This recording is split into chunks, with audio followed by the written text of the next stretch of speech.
Hi. So welcome back friends, Telugu మిత్రులకి స్వాగతం. నిన్నటి వీడియో కొద్దిగా లెంగ్తీ అనుకుంటాను, అయినా కానీ ఇన్ఫర్మేషన్ ఎక్కువ ఉండటం వలన అంత ఎక్కువగా లెంగ్తీగా చెప్పడం జరిగింది. తర్వాత ఈరోజు మార్కెట్, తర్వాత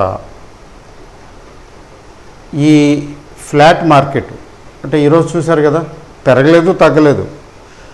అంటే బిగ్ ప్లేయర్స్ యాబ్సెంట్ అయినప్పుడు, మార్కెట్లో పెద్ద ప్లేయర్స్ లేనప్పుడు ఏమవుతుందంటే ఈ ఇంట్రాడే ప్లేయర్స్, ఈ స్కాల్పర్స్ అంటే రూపాయి పెరగగానే అమ్ముతారు, రూపాయి తగ్గగానే కొంటారు, అక్కడక్కడే కొని అక్కడక్కడే స్మాల్ ప్రాఫిట్ కోసం చేస్తుంటారు. They don't carry positions. Scalpers అంటాం కదా, స్కాల్పర్స్. తర్వాత ఇంట్రాడే ప్లేయర్స్, వాళ్ళు మాత్రమే మార్కెట్లో పార్టిసిపేట్ చేసినట్లుగా అనిపించింది. బహుశా వాల్యూమ్ కూడా తక్కువ అయి ఉంటుంది. అంటే సెల్లర్స్ కానీ బయర్స్ కానీ బిగ్ ప్లేయర్స్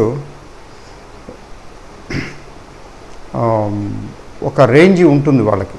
ఈ పర్టికులర్ స్టాక్ని ఈ రేంజ్లో అయితే కొంటాము, ఈ స్టాక్ని ఈ రేంజ్లో అయితే అమ్ముతాము, అట్లా చేసేవాళ్ళు అట్లా ఏమి లేదు. బట్ ఏంటంటే ఇన్స్టిట్యూషనల్ బయర్స్ సెల్లర్స్ ఉండరా అంటే వాళ్ళు రోజు ఉంటారు, రోజు ఉంటుంది వాళ్ళ పార్టిసిపేషన్. ఎఫ్ఐఎస్ చూడండి, they are in large numbers. ఒకరు ఇద్దరు 10 మంది కాదు కదా, చాలామంది. డిఐఎస్ అయితే లెక్క పెట్టవచ్చు, కానీ ఎఫ్ఐఎస్ని లెక్క పెట్టడానికి కుదరదు, అంతమంది. అయితే ఈరోజు గమ్మత్ ఏంటంటే మన వాళ్ళు ఒక దగ్గర ఒక 1600 కోట్లకు అమ్మితే వాళ్ళు దగ్గర 1500 కోట్లకు కొన్నారు. అంటే ఈరోజు ఏం జరుగుతున్నది ఈ మధ్యకాలంలో అంటే, ఒకరోజు వాళ్ళు అమ్మితే వీళ్ళు కొంటున్నారు, ఒకరోజు వీళ్ళు అమ్మితే వాళ్ళు కొంటున్నారు, ఒకరోజు వీళ్ళిద్దరూ కొంటున్నారు, ఒకరోజు ఇద్దరు అమ్ముతున్నారు, అట్లా.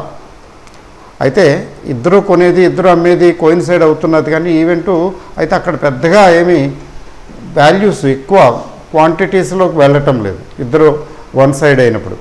జనరల్గా ఏంటంటే they will be normally on the opposite side. So FIs ఈరోజు కూడా చక్కగా కొన్నారు, మన డిఐఎస్ చక్కగా అమ్మారు. కొనేవాడు ఉంటే అమ్మేవాడికి ఏమిటి ఇబ్బంది అన్నట్టు. బట్ ఏంటి మార్కెట్ ఎక్కడికి వెళుతున్నదంటే దట్ వీ డోంట్ నో. అది మనం ప్రయత్నించడం కూడా అనవసరం, తెలీదు. Market is boss is always right అంటాం కదా, మార్కెట్ ఈజ్ ఆల్వేస్ రైట్. పైకి ఎప్పుడు వెళ్తుందో తన ఇష్టం, ఎప్పుడు దిగుతుందో తన ఇష్టం. అయితే ఫ్లాట్గా మాత్రం ఎండ్ అయింది. ఒక 10 పాయింట్లు ఏమో తగ్గినట్టు ఉంది, అది పెద్ద ఇన్సిగ్నిఫికెంట్. యావరేజ్ని కదా తీస్తాము, పెరగలేదు తగ్గలేదని చెప్పాలి. మరి ఏంటి కిమ్ కర్తవ్యం నెక్స్ట్ ఏమిటంటే ఏం లేదు. 16,000కి నిన్న కూడా డిస్కస్ చేసినట్టున్నాం కదా, వెళ్ళిపోవాలంటే ఒకరోజు చాలు 250 పాయింట్లు. తొందర ఏంట్లే, కన్ఫామే కదా అన్నట్లుగా ఉంది మార్కెట్ ధోరణి. అందుకని నిఫ్టీ 50 స్టాక్స్లో చూసినట్లయితే ఈరోజు ముఖ్యంగా దాదాపు సగం స్టాక్స్ కొద్దిగా పెరిగాయి, టెపిడ్ కొద్దిగా పెరిగాయి. గట్టిగా 5% 4% అట్లా పెరిగినవి లేవు. అలాగే దగ్గర 50% స్టాక్స్ కొద్దిగా తగ్గాయి, పెద్దగా ఏం తగ్గల.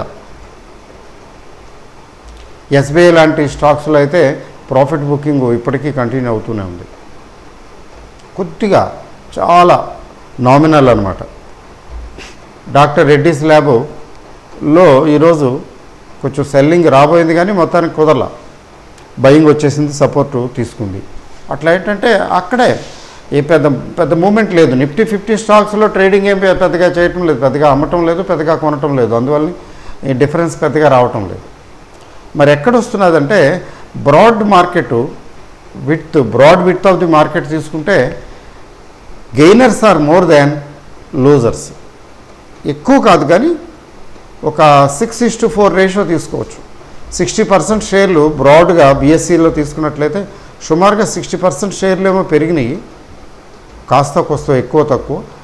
40% షేర్లు ఏమో తగ్గినాయి. అంటే కొంచెం మార్కెట్ బ్రెడ్త్ తీసుకున్నట్లయితే కొంచెం పాజిటివ్గానే ఉంది, టోన్ పాజిటివ్గా ఉంది. సెంటిమెంట్ ఎలాగో పాజిటివ్ మనకు తెలిసిన విషయం. 16,000కి దగ్గరికి వచ్చేసాం, సెంటిమెంట్ పాజిటివ్ కాకేముంది, అసలు కరెక్షన్సే రావటం లేదు. సెల్లర్స్ దరిదాపులు ఎక్కడ ఎక్కడ కాగడా పెట్టి వెతికినా దొరికేటట్లేరు, ఎక్కడ కనిపించడం లేదు సెల్లర్స్.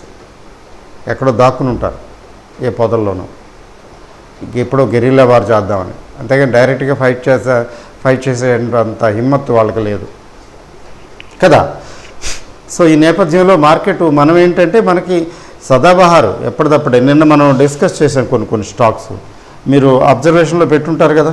కొన్నిటిని హోల్డ్ చేయమని, కొన్నిటిని కావాలంటే కొనుక్కోవచ్చు, కావాలనుకుంటే కొనుక్కోవచ్చు అని అట్లా చెప్పడం జరిగింది కదా. అది మీరు ఆ చింతనలో ఉండండి, అట్లా చూడండి, స్టడీ చేయండి. ఇవే కాదు, ఏవైనా స్టడీ చేయండి, ఇవే స్టడీ చేయాలని ఏం లేదు. అయితే బయింగ్కి ఎప్పుడు ఉంటుంది ఆపర్చునిటీ, సెల్లింగ్కి ఎప్పుడు ఉంటుంది కదా. Individual stocks behave differently compared with the index as a whole. అది ఎప్పుడు జరుగుతూ ఉంటుంది. అట్లా ఎందుకు 50 షేర్లు ఉంటాయి కదా నిఫ్టీలో.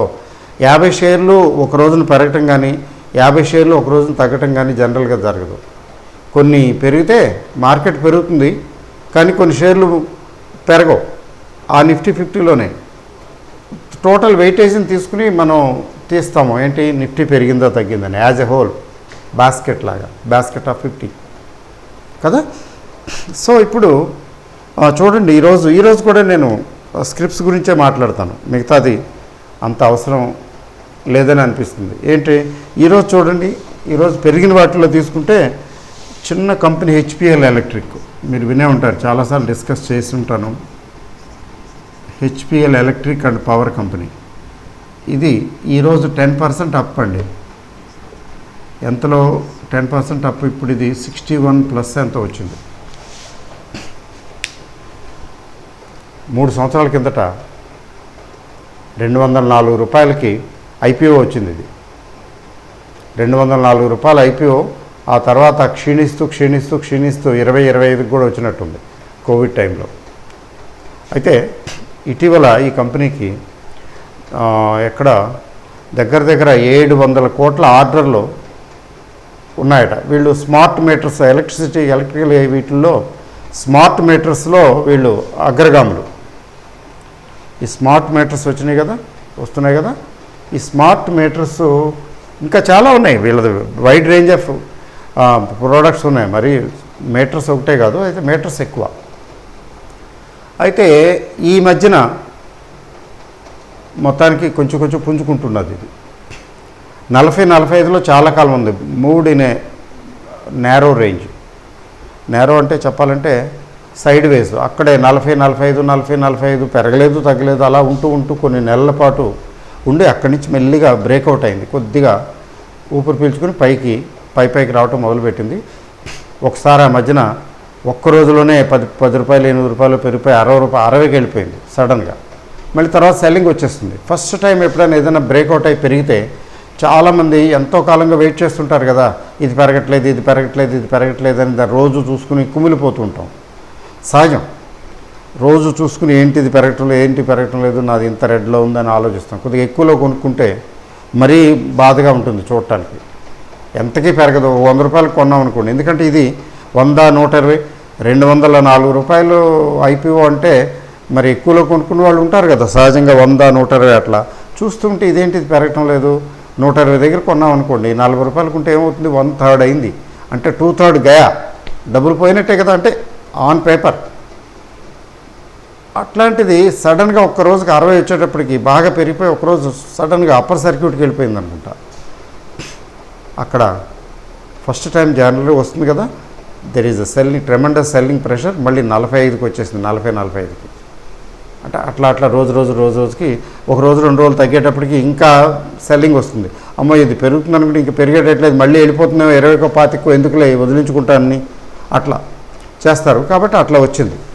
సెల్లింగ్ వచ్చిన తర్వాత మళ్ళీ స్టెబిలైజ్ అయిన తర్వాత మళ్ళీ ఇప్పుడు ఇంకోసారి once again it came up to 60-61. ఇది వాచ్ చేయవలసిన స్క్రిప్ట్స్లో ఒకటి.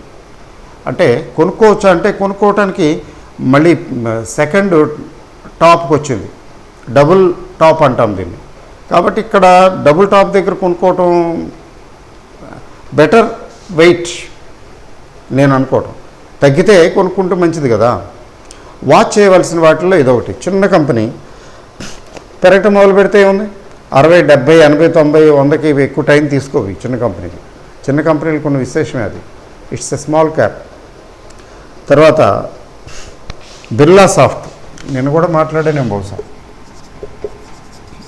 బిర్లా వాళ్ళు దీన్ని విడదీశారు కదా, కేపీఐటీ టెక్నాలజీని. ఒక రకంగా అది కేపీఐటీ టెక్నాలజీని రెండుగా విడదీసి ఒకటి బిర్లా సాఫ్ట్ను ఒకటి కేపీఐటీ టెక్నాలజీ చేశారు. అదొక 100, ఇదొక 100 చూసి ఏంటిది అనుకున్నాను నేను. 300 కొనుక్కుంటే అది 200. ఇంతకుముందు ఈ స్టోరీ చెప్పేసాలండి, ఇప్పుడు మళ్ళీ రిపీట్ చేయక్కర్లేదు. వాడి వదిలేయటమే. దగ్గర ఒక 30% ఎంతో అది విడిపోయిన నాటికి 30-40% రెడ్లో ఉంది లాసు. ఏం చేస్తాం, వదిలేశాను. 200 షేర్లు అనుకుంటాను. అయితే కొన్నాళ్ళకి కొన్ని నెలల తర్వాత పెరగటం మొదలుపెట్టాయి. అలా ఎలా పెరగటం మొదలుపెట్టాయంటే ఇంకా అంతే, వెనక్కి తిరిగి చూడలేదు. ఒక దాంట్లోనే రెండిటి డబ్బులు మొత్తం టోటల్గా పెట్టిన అమౌంట్ ఈ 2 విడదీసిన తర్వాత ఒక దాంట్లోనే వచ్చేసినాయి. మిగతాది ప్రాఫిటే. Take buy 1 and get 1 free లాగా.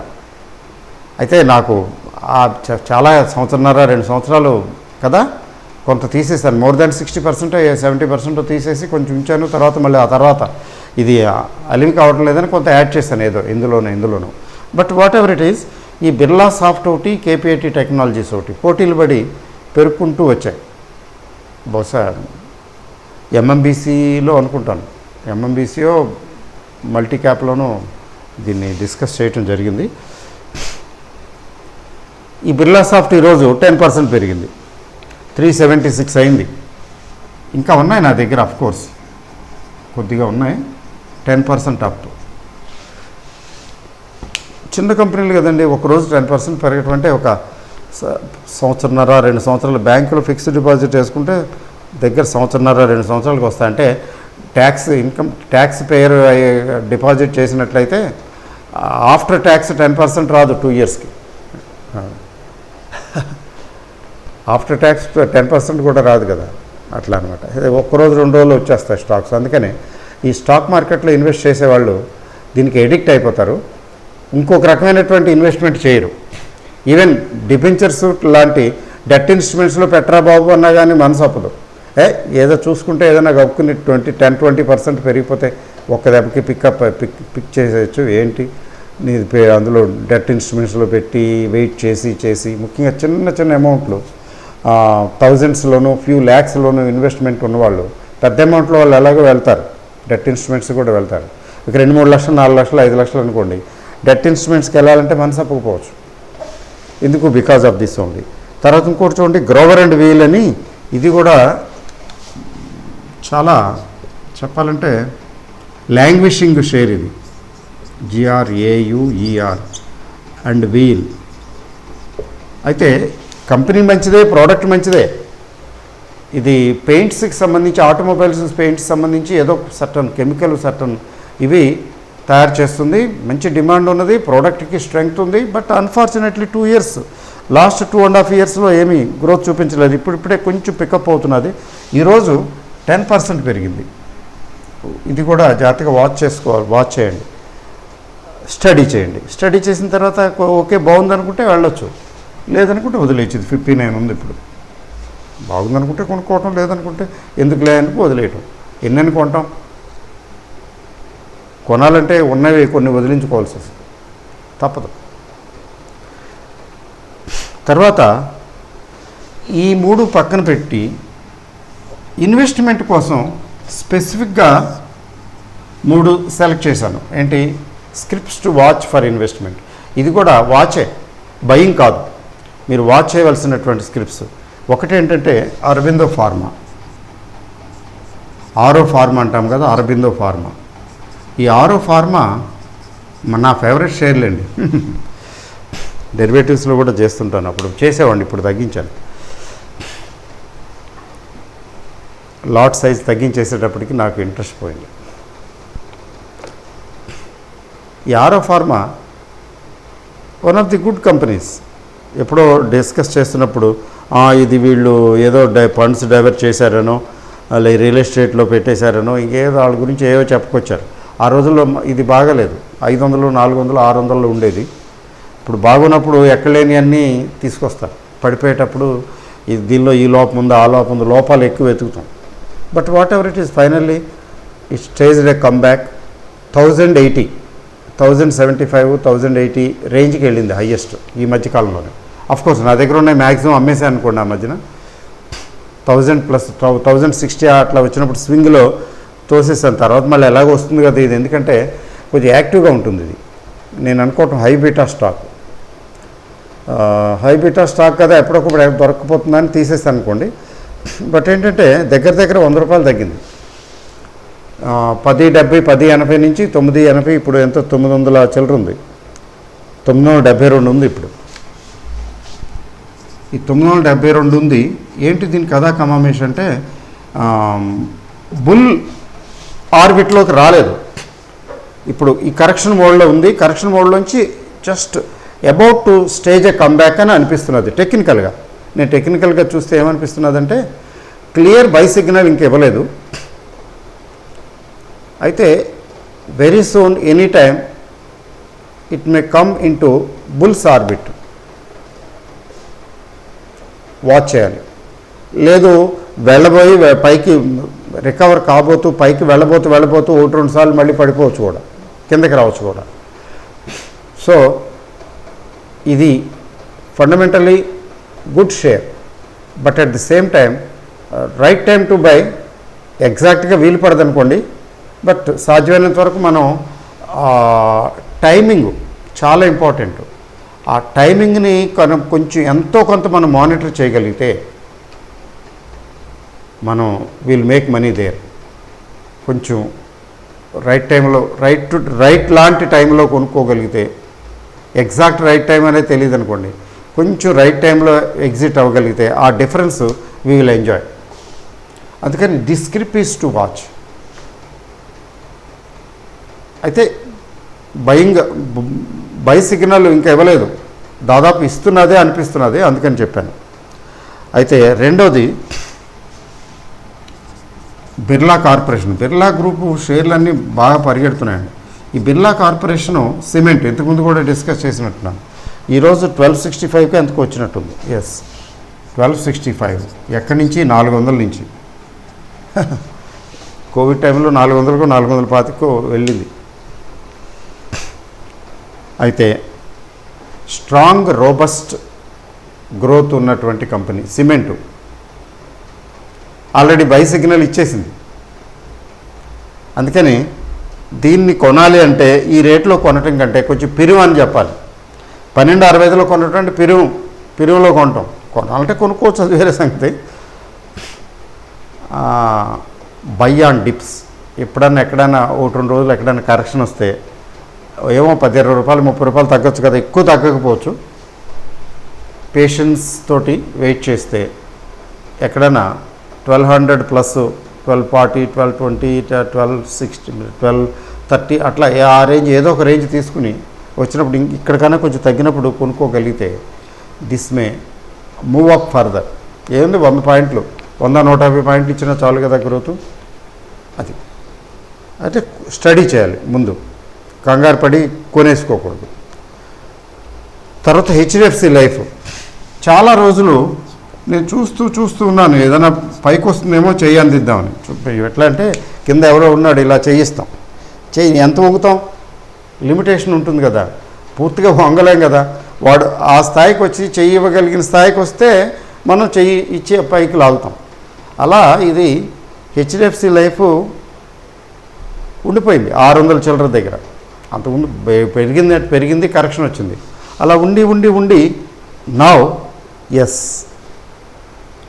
దీన్ని సిఎంపి నేను నోట్ చేయలేదు. ఎస్, ఇప్పుడు వచ్చింది. ఆల్రెడీ బుల్స్ ఆర్బిట్లోకి వచ్చిందండి, బయింగ్ మోడ్లోకి వచ్చేసింది ఆల్రెడీ. బిర్లా కార్పొరేషన్ లాగానే ఇది కూడా బయింగ్ మోడ్లోకి వచ్చేసింది. కాబట్టి ఇది చూడండి ఇప్పుడు ఎంత ఉందో. బై ఆన్ డిప్సే. ఏదైనా మధ్యలో ఎప్పుడైనా 1-2 రోజులు చిన్న కరెక్షన్ వస్తే అట్లాంటప్పుడు పికప్ చేయొచ్చు. ఫండమెంటల్స్ అంటారా, దీని ఫండమెంటల్స్ గురించి వరీ లేదు. ఇది ఐపీఓ వచ్చింది, 400కి వచ్చింది, ఎంతకు వచ్చిందో గుర్తులేదు నాకు, 300-400కి ఎంత వచ్చింది. తర్వాత పెరిగింది చక్కగానే. బ్యాడ్ టైంలో ఐపీఓ వచ్చింది, అయినా కానీ పికప్ అయింది. పికప్ అయిన తర్వాత 600-650 రేంజ్కి వెళ్ళినట్టు వెళ్ళి ఆ తర్వాత ఏదో అయింది, వరుసనే పడిపోవటమే. నాకు చాలా బాధ వేసింది. 600 రేంజ్లో కొన్నాను ఏంటని. తర్వాత మళ్ళీ 500 దగ్గర ఒకసారి కొంటే యాడ్ చేసి యావరేజ్ చేస్తే ససేమిరా అక్కడ కూడా నిలవలేదు. మళ్ళీ 400 దగ్గర ఎక్కడో అనుకుంటాను ఇంకొకసారి 2 సార్లు యావరేజ్ చేశాను. జనరల్గా చేయను, మంచి కంపెనీ, పెద్ద కంపెనీ కదా, అందులో హెచ్డిఎఫ్సి గ్రూపు. రెండోసారి కూడా యావరేజ్ చేసిన తర్వాత బ్రతుకు జీవుడా అని మెల్లిగా 500-600 ఆ రేంజ్కి, 590-600 ఆ రేంజ్కి వచ్చినప్పుడు 80% తీసేసి ప్రాఫిట్ బుక్ చేశాను. లాస్ ఏం కాదు, తీసేసి సజావుగా కొంత క్వాంటిటీ వదిలిపెట్టి చూస్తే వాచ్ చేస్తుంటే ఆ తర్వాత ఒడిదుడుకులకి లోన్ అయ్యి అటు ఇటు మొత్తానికి కొలికి 600+ ఈజ్ అ స్టేబుల్ లెవెల్ ఈ కంపెనీకి. కాబట్టి ఇన్సూరెన్స్కి ఉన్నటువంటి ప్రాముఖ్యత గురించి నేను చెప్పక్కర్లేదు. ముఖ్యంగా కోవిడ్ తర్వాత ఇన్సూరెన్స్ ప్రాముఖ్యం బాగా పెరిగింది. ఇదొకటి. ఎస్బీఐ లైఫ్ ఒకటి, అంటే ఐసిఐసిఐ ప్రుడెన్షియల్ లైఫ్ కూడా ఓకే అనుకోండి, బట్ ఏదో ఉండాలి కదా. ఈ 2 సెలెక్ట్ చేయడం జరిగింది, 2 డిస్కస్ చేయడం జరిగింది ఎక్కడ, ఎంఎంబిఎస్లోనే ఎక్కడో.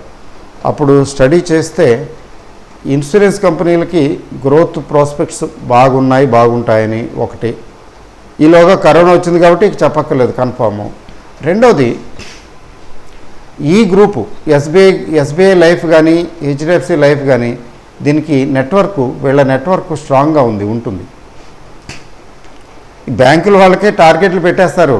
ఇప్పుడు నాకు హెచ్డిఎఫ్సిలో అకౌంట్ ఉంది, హెచ్డిఎఫ్సి వాళ్ళు అటువైపు నుంచి ఇటువైపు నుంచి బ్రాంచ్ వాళ్ళు, ఇటు హెచ్డిఎఫ్సి సెక్యూరిటీ వాళ్ళు, మీకు నేను రిలేషన్షిప్ మేనేజర్నండి, హెచ్డిఎఫ్సి లైఫ్లో ఇది తీసుకోండి, అది తీసుకోండి, మీకు అది చేయిస్తాను అంటే వీళ్ళు చాలా యాక్టివ్గా వర్క్ చేస్తుంటారు.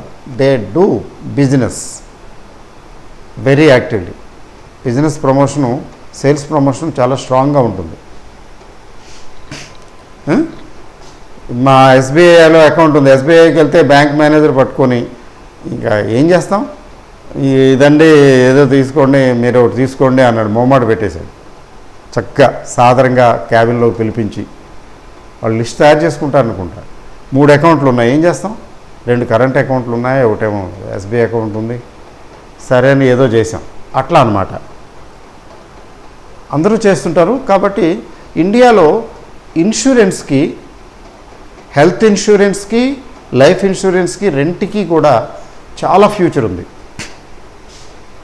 అంటే ప్రాఫిటబిలిటీ రెండిట్లో దేనికి ఎక్కువ ఉంటుందంటే అంత నేను స్టడీ చేయలేదు. Both are good, equally good. జనరల్గా ఈ ఇన్సూరెన్స్ చేసేవాళ్ళు అది కూడా చేస్తుంటారు, అది కూడా ఉంటుంది.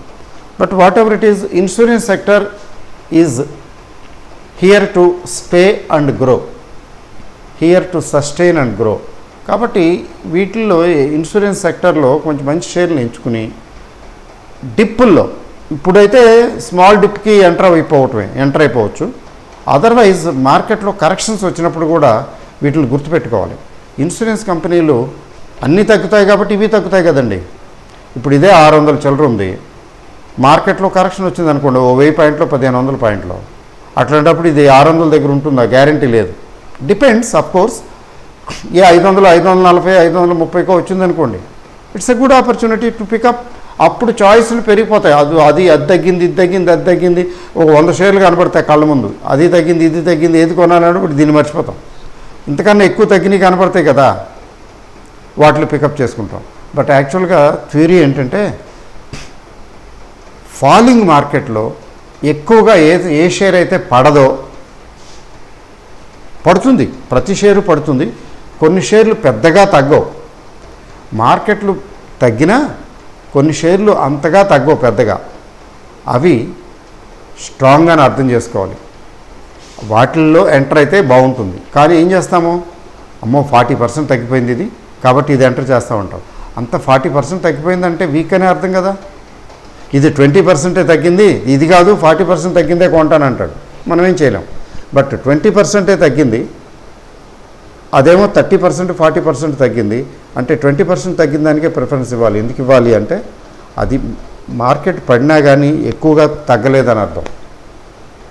అట్లాగే ఇవి కూడా ఇన్సూరెన్స్ కంపెనీలు కూడా పెద్దగా తగ్గకపోవచ్చు. Still they are good candidates for picking up. Okay అండి, 3 స్టాక్స్ గురించి నేను మాట్లాడాను కదా. ఏమిటవి? అరబిందో ఫార్మా పరిపక్వానికి చేరుతున్నది, ఇంకా చేరలేదు కాబట్టి ఓకే అరబిందో ఫార్మా. తర్వాత బిర్లా కార్పొరేషను, హెచ్డిఎఫ్సి లైఫ్ మాత్రం కొంచెం డిప్పులు, బై ఆన్ డిప్ అంటారు కదా, అట్లాంటిది చేస్తే బాగుంటుందని అనుకుంటున్నాను. ఇది ఈ రోజుకి సంబంధించినటువంటి సమాచారం. తర్వాత 2 డిహెచ్ఎఫ్ఎల్ తెలుసు కదా, డిహెచ్ఎఫ్ఎల్ 10%, దాని అప్పర్ సర్క్యూట్ పెంచేశారు. ఏంటో మరి 5% ఉండేది ఇంతకుముందు. సో అయినా కానీ 10%, ఈ రోజు కూడా 10% పెరిగింది, అప్పర్ సర్క్యూట్కి వచ్చేసింది వరుసగా 2 రోజులు. రెండోది జైన్ ఇరిగేషను ఓపెనింగ్ లెవెల్లో పెద్దగా అంత యాక్టివ్గా కనిపించకపోయినా గ్రాడ్యువల్గా చక్కగా దగ్గరకు వచ్చిందండి అప్పర్ సర్క్యూట్కి. అంటే ఏం చేస్తున్నారు, దాని లిమిట్ కూడా పెంచారు, అప్పర్ సర్క్యూట్కి రాకుండా అక్కడ తీసుకొచ్చి ఆపేస్తున్నారు. అంటే చాలా కేర్ఫుల్గా కొంటున్నారు, ఎక్కువ సందడి చేయకుండా, హడావిడి చేయకుండా కొనేస్తున్నారు. ఇవి జస్ట్ వాచ్ చేయండి అంతే, అంతకన్నా మనం చేయగలిగింది ఏముంది, ఏమిటి జరుగుతున్నది అనేది తెలియదు కదా. ఓకే అండి, all the best, good night, thank you very very much.